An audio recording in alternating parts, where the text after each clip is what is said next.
um, go over the agenda really quickly. Of course, welcome by myself. I'm Dr. Webster. We have Mr. Shoemaker on. He will be going over the ACAP scores that were sent home on today. Also, the virtual plan from myself and Dr. Austin, as well as Mr. Hobby is on here, our tech coordinator. He will go over some things, and then we'll have some questions and comments. So we will not keep you long at all. Mr. Shoemaker?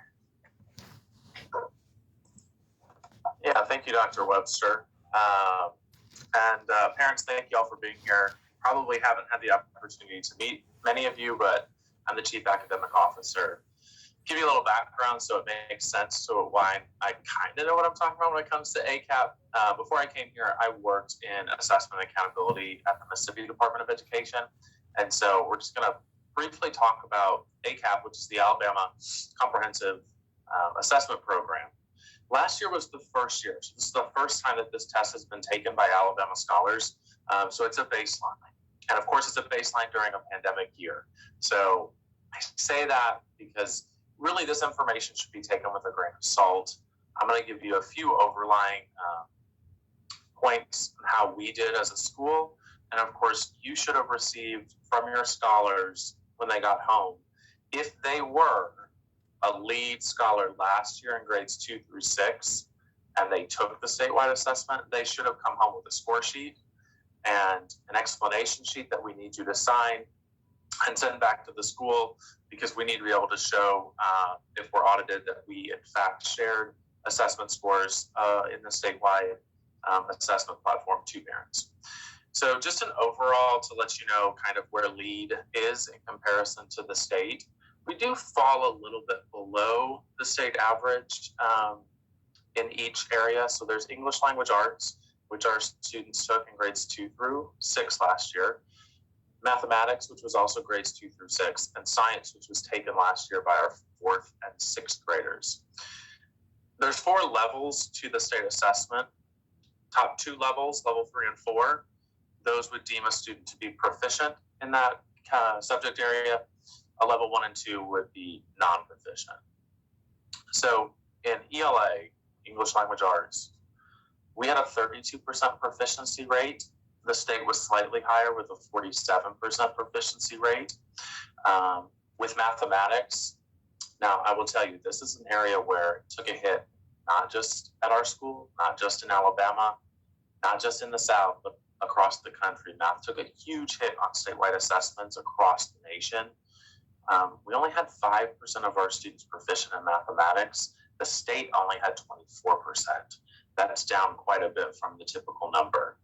And in science, we had a 13% proficiency rate last year. The state had a 32% proficiency rate. Just so you know, I did dive into Montgomery public school data today a little bit, and I can tell you that their overall proficiency rate when combining the 3 was only 9%. So we are definitely ahead of our MPS counterpart schools, because if you took a quick average of our scores, taking that 32%, the 13, that puts us up at 45 plus another 5. That's 50 divided by 3 is, I'm really great with math, y'all, is about 33%. And so half of 33%, which still puts us ahead of our counterparts in MPS. Keep in mind, when we're talking about summative data, this is end of year data. We have a number of students who are in our data set that are no longer scholars in their school. We have scholars in our school now that were not in our data set last year. So this data gives us only large trends that we can look at. And of course, one is our students need more support in math, right? At 5% proficiency, it's definitely not enough. It's not where we need to be. And so we'll make sure that our students are working, tactilely with manipulatives in the classroom, so that math becomes not just something that is, grab the cursor and move this from here on a computer platform. But we're really focused at LEAD in looking at our assessment data locally that we've done here in the first months of school with our universal screener, which is NWEA, and with our progress monitor, which is Star Renaissance. And so we've compiled all of that data, including student test data from last year, projected where we want them to be at the end of this year, and we've shared that out with staff, and we're beginning to work to move students in the right direction when it comes to assessment scores on the statewide assessment. I don't know if Dr. Webster wants me to take any questions, but I will note that the letter that went home, if you have any questions specific to your student score and that individual score page that went home, please don't hesitate to shoot me an email. My email address is on that note, c.shoemaker@leadacademyal.org. Feel free to call Dr. Webster or myself at the school. We'd be happy to walk you through that. And that is your first time seeing that type of score report because it is the first time that the state has taken that assessment. But familiarize yourself with it. That is what it will look like as we move into year 2 of ACAP. Dr. Webster? Thank you, Mr. Shoemaker. Does anyone have any questions about that? Feel free to put it in the chat or shoot me an email if you don't want to say anything right now. Thank you, Mr. Shoemaker. Absolutely. Thank you. All right. We're going to move on to the virtual discussion about the virtual option that will begin on August 25th. I will say that starting off, this will only be available to 1st through 7th grade. Our pre-K and our kindergarten will not be able to have that virtual option. Pre-K and kindergarten, they're so critical. All our grades are critical, but we have to have those babies in school. So it will only be for 1st through 7th grade. I'm going to let Dr. Austin talk a little bit about what that will look like. It will look different than it did in the past. I'm sure on last year you were able to just kind of complete the work at your leisure and kind of go from there, but it will not look like that this year. And you guys have to excuse me, I had a sinus infection, so I'm barely talking. But she'll go over everything and what that will look like for Lead Academy this year, so you can consider it. We will send out a form at the end of this meeting if you are interested in signing up after you hear what the expectations are. Dr. Austin. All right, good evening, everyone. Because we realized there was such an interruption in instruction last year, and we like to consider it unfinished teaching.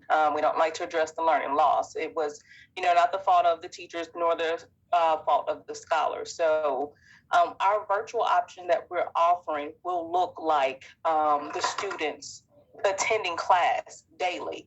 So attendance will be taken daily. And if they switch classes, just like they do face-to-face, the teachers will take attendance as well face-to-face. So if there are 3 periods, the student is expected to be logged on, with the exception for lunch, they can turn their camera off, but they're logged on at 7:55 to 3 o'clock all day. So teachers will have webcams in their classrooms, and with the webcams, the students will be engaged as if they were actually sitting in the class physically, face to face. So they will participate. We're also going to train teachers on how to teach virtually, just to make sure that the students who are at home on that virtual option, that they have the same experience as the students who are there face to face.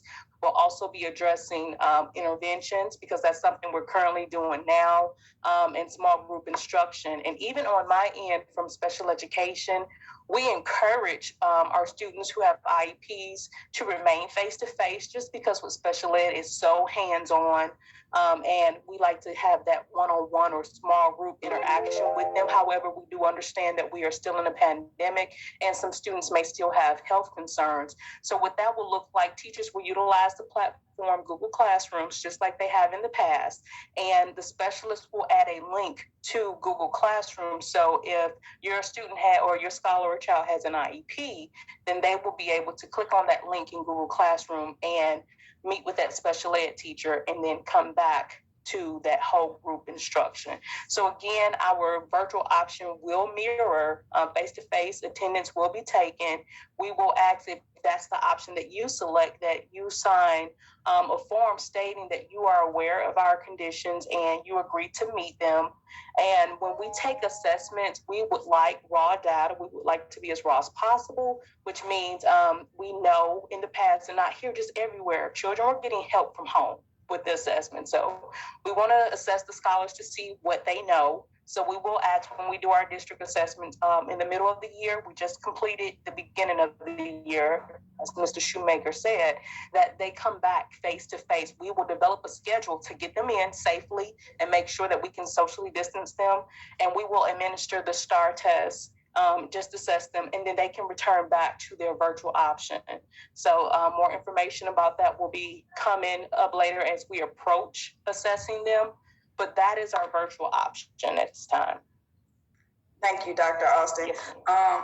Additionally, if grades begin to decline, you will be required, the scholar will be required to come back face to face, because we want all students to succeed. And sometimes, although we're in this situation, virtual is not the best option. We would love for all of our scholars to be in the building, but we also do recognize the concerns that some of you may have with COVID that is still going on.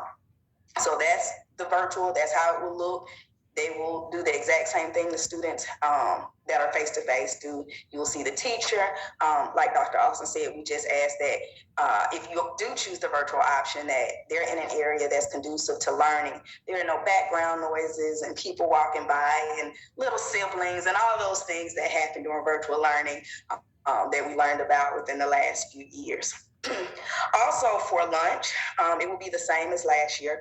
On Wednesday, from 11 to 1 on Wednesdays, you will be able to come and pick up lunch if you desire for the entire week. There will be a form that goes out. You will fill out and say, hey, this is how many lunches I need. And you'll come by on that Wednesday and you will pick up the lunch for the entire week. So I believe that would mirror what happened on last year when I spoke to Mr. Hopper about that. Are there any questions right now about any of that?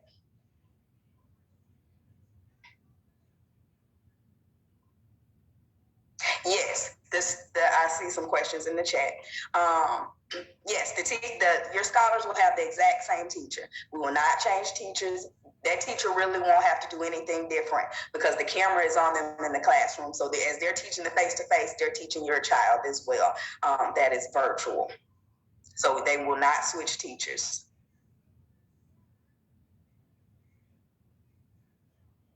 Also on the week of October 18th through 22nd, we will do a trial run. That's the week prior to the virtual option beginning, just to make sure we kind of have all the kinks worked out and everything is going. So even if you decide not to do the virtual option, your child may say, hey, we worked off the Chromebook today in Google Classroom, but we just kind of make sure that this runs as smoothly as possible. Any other questions? Oh, and I'm sorry, Dr. Webster, I did want to add, switching back from virtual to face-to-face and vice versa, it will occur during, at the end of a 9 weeks. So we won't do the switching in the middle. Yeah, that will definitely be on a case-by-case basis, and it will have to be extreme to change back. So we will open it up at the end of every 9 weeks if you desire to come back, or if you decide, hey, I want to go virtual. I know she mentioned STAR, NWEA, and ACAP. You will be required to come to the building to take those assessments. Mr. Hobby, did you want to speak on the technology? I know on the form that I'm going to send out, it does ask if you have a device that you want to use at home, or if you would like a Chromebook. I believe now we are one-to-one, so we'll have that technology available if you desire, but some parents like to use their own device. We just ask that we make sure that the cameras and microphone and everything works so that students can participate just as if they were in class. But Mr. Hobby? Yeah, so we are one-to-one. The Chromebooks will be given out to the classrooms before the virtual students take off to begin their virtual learning. They'll be assigned by their homeroom teachers. So all students, whether they're in virtual or going virtual, they will have access to the Chromebooks. Probably about the end of next week or just before we start doing the virtual training, I will send out, or at least once we get a list of all of the virtual parents, the ones who are going to have their students at home, I will send out a document that will give the expectations of how to handle the computer, how to handle the Chromebook, the do's and don'ts, just like we did last year. So we'll go ahead and get that taken care of. And that's just going to be for the virtual learners, not the ones that are in class. The ones that are in class they will not be taking their Chromebooks home with them. So the only time that they'll have those Chromebooks available for them for home use is if they're out sick or if we have to ever quarantine or anything like that. They'll be able to take those home at that point. But upon returning, they'll just bring them right back, and things will go in just as a normal day would. The idea here is that the students learning virtual will have the same opportunities and same educational level as the ones that are in the classroom. Of course, the ones that are going to be, where it's going to be different is when the student is struggling and they need to have that one-on-one. It's going to be a little difficult to do that when they're doing virtual. So, we'll get our heads together and figure out how we can make that happen. It's going to take a little extra effort on the teachers, I'm sure. But, it's just one of those things that we're going to have to work through and push through. Guys have any questions about technology, about the technology, if you don't have the technology resources at home? There was a form that was sent out probably about 3 weeks ago that should have been turned back in. I haven't seen it here in the past week or so. I've been busy trying to get these Chromebooks ready for you guys. But if you have need for like Wi-Fi or something like that, we need to know about those things so that we can assist in that effort. And of course, there's guidelines for that. We can't just throw our Wi-Fi devices out to everybody just because we thought it might be nice to have around the house. We need, if you absolutely need it, we've got it for you. But if you've got it, then please don't use those resources that someone else could use.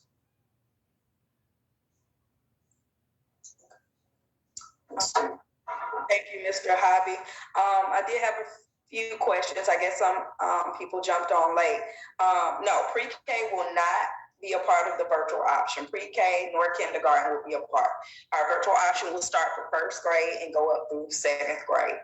And like Dr. Austin mentioned, when they switch classes in 6th and 7th, they'll still switch. The Google Classrooms have already been set up by the teachers. We set that up, I believe, last month, just to start getting this show on the road. So it's an easy click off. Just like if they were going from Mr. Harrison to Miss Rudolph, they'll click off Mr. Harrison and go to Miss Rudolph.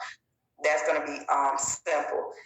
The next question was, how long will the virtual option be? This virtual option will be for the remainder of the 21-22 school year. But of course, each 9 weeks, you can opt in or opt out if you desire to.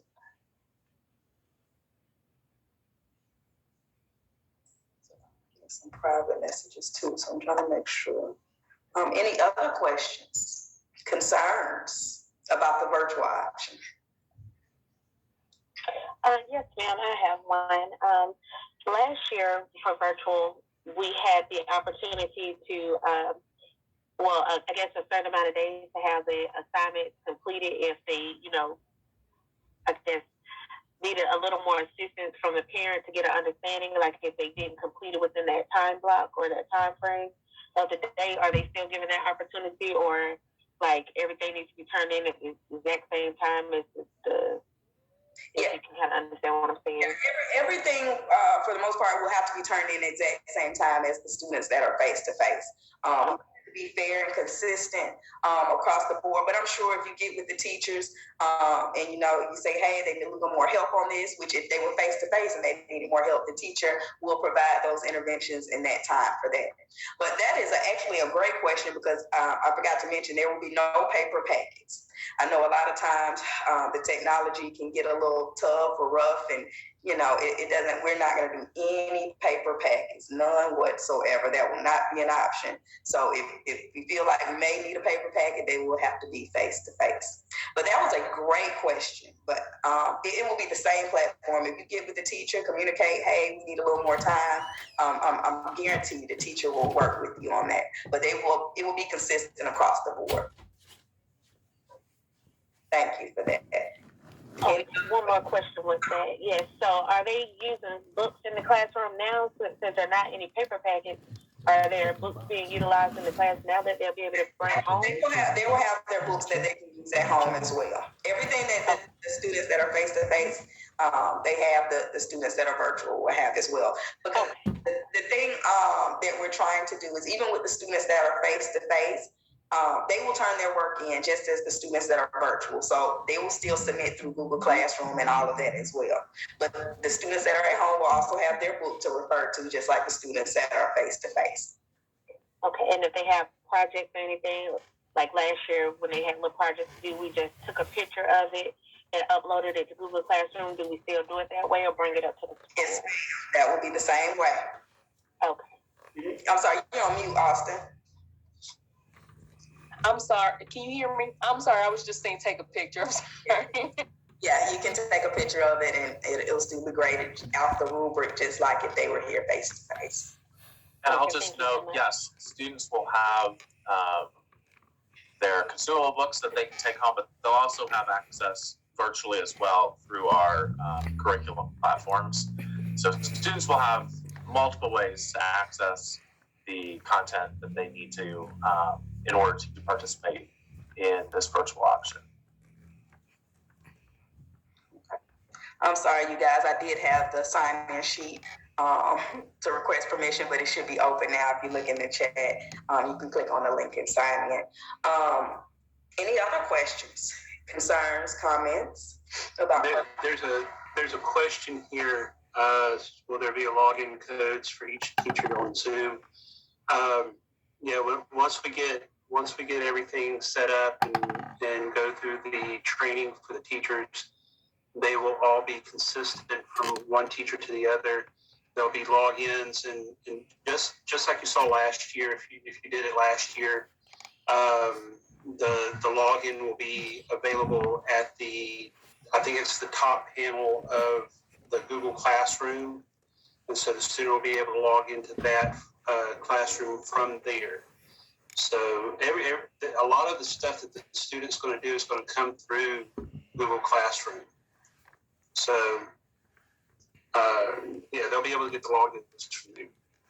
Right, and one question is asking if the plan, if the entire school has to close for COVID, we will still utilize our Google Classroom platform. So if the whole school had to go virtual, we're not off, we're still working, so we would utilize that platform. Yep, it won't stop. Any other questions, concerns, comments? I appreciate you guys. We got a nice turnout.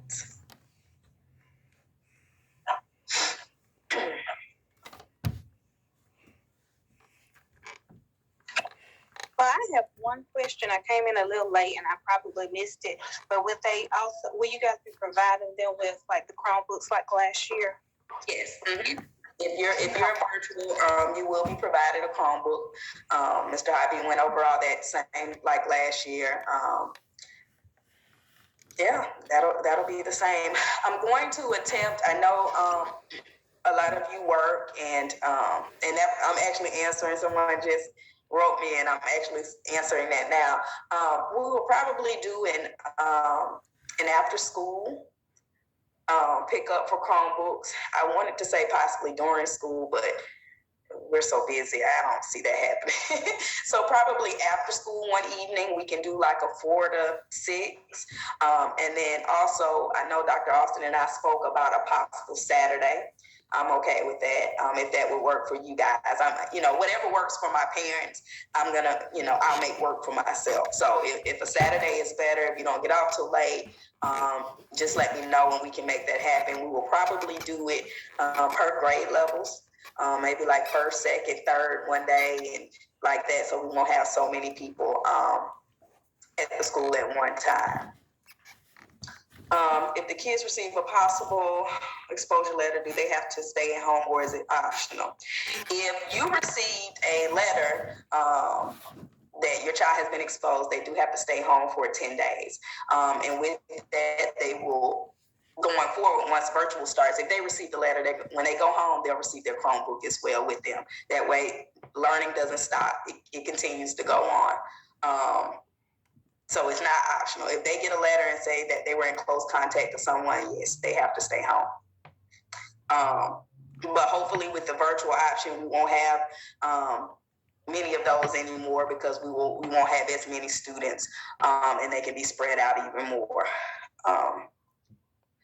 If you have multiple scholars, if you have multiple scholars, I'm not going to make you come back to the school multiple times. Just let us know and we'll get you squared away right then. Attendance, like Dr. Austin said, I'm sorry, it's private messages coming through, so I'm trying to answer those too.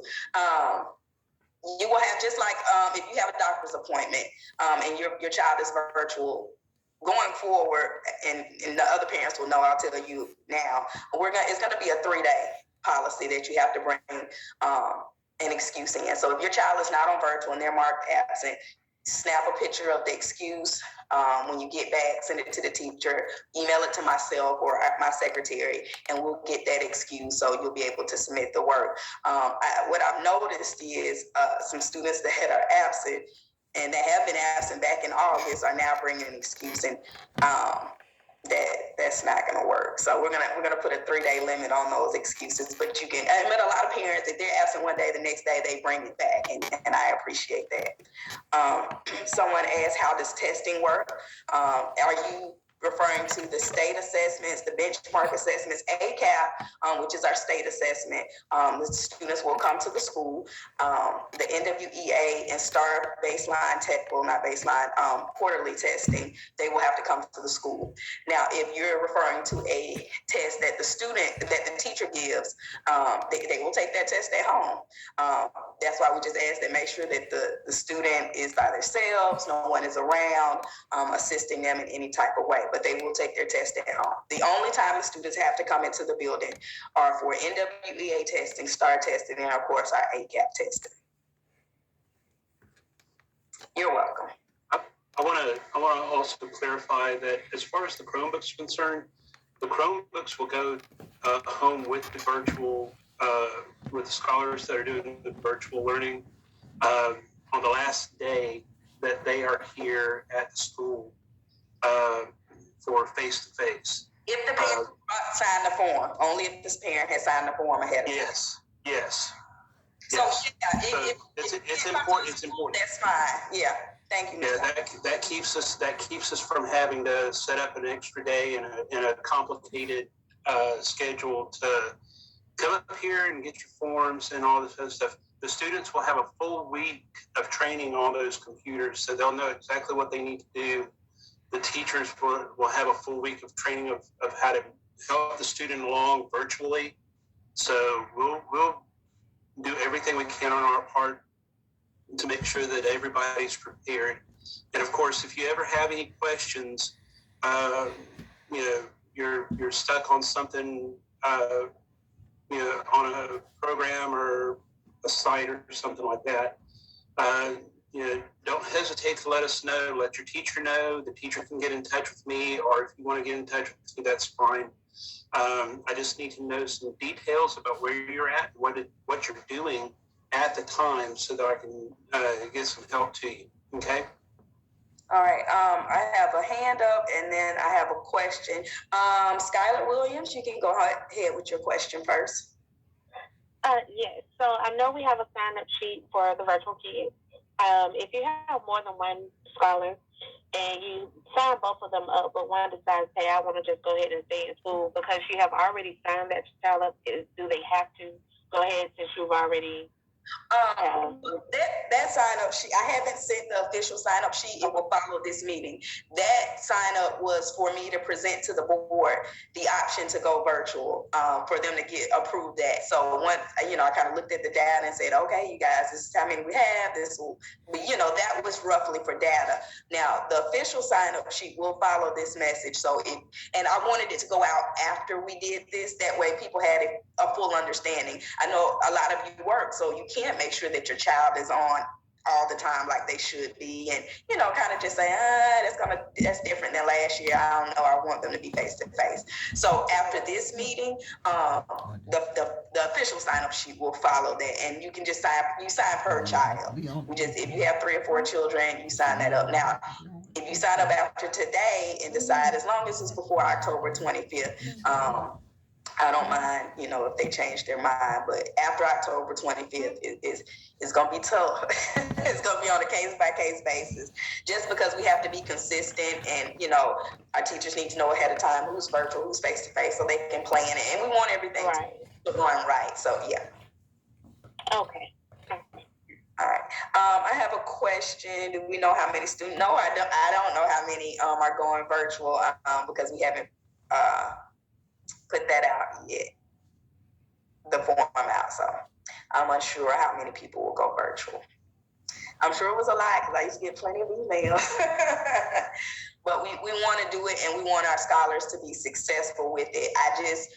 I don't want to do a virtual option just to send kids home, if you can kind of understand what I'm saying. This is not anything like that. Those parents that have serious concerns about COVID and all that good stuff, this will be for you, not just to say, okay, let them go home, because we want them in the building. Y'all have no idea how hard I had to present to the board to even get this approved. And as you see, MPS hasn't made a move on that yet. So it's a tough decision, but they're allowing us to do it. I heard your cries. Believe me, I read the emails, and I felt like, my parents want it. Let's see what we can do, but we have to be successful with it. Right. Any other questions, concerns, or comments?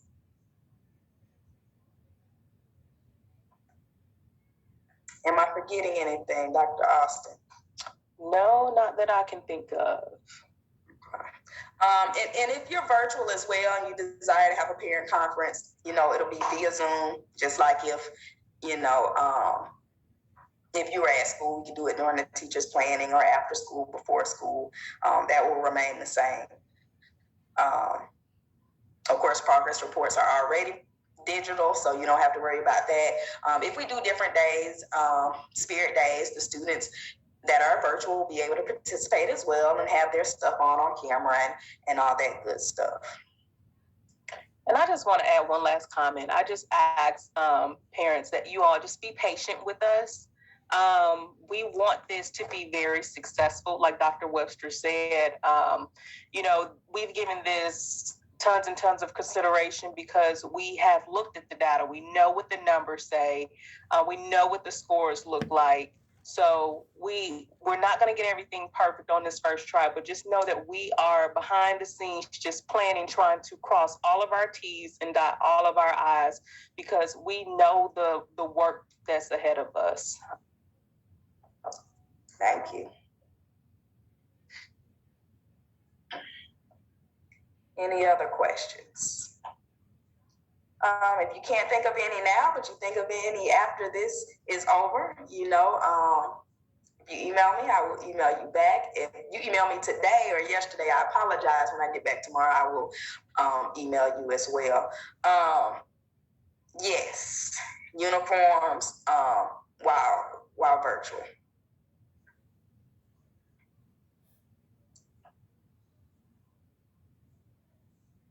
Any Any other questions?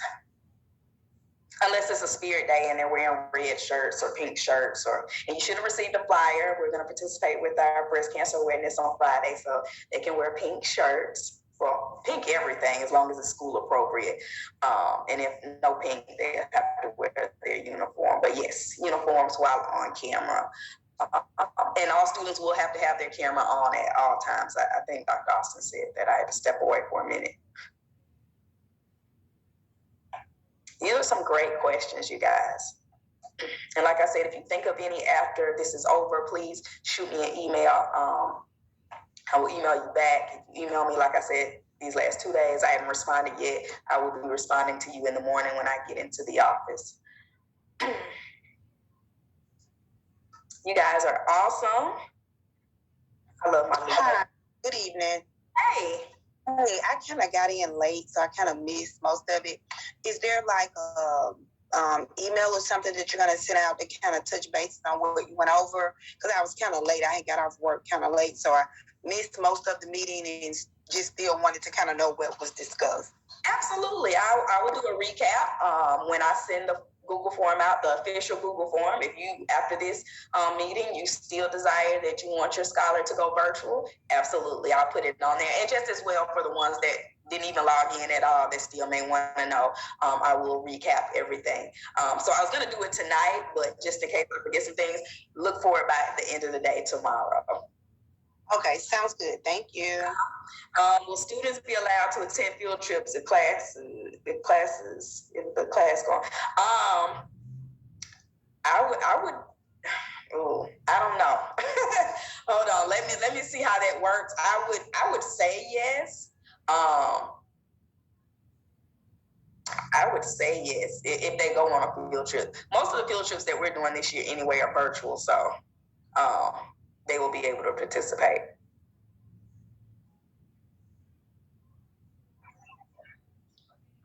Yes, ma'am. Can I ask a question? Absolutely. Okay, so I'm sorry, I was working and I just joined in. So can I get a quick recap? I'm sorry. Okay. Miss Jacqueline Mack asked the same thing. I'm going to send a recap out. Okay, great. Okay. Yeah, I'll send it on the email. Like I said, I was going to send it tonight, but let me get with Dr. Austin, Mr. Hobby in the morning, and we can make sure I have everything that we recap. And I'll send it out with the official form if you're interested in going virtual before you make it. Thank you. Thank you. I do want to add something. This is kind of unrelated, but I'm excited while we have all the parents on the call. In October, coming up soon, I'm going to send a flyer out. We're going to go through the special education process. We're going to have a parent meeting.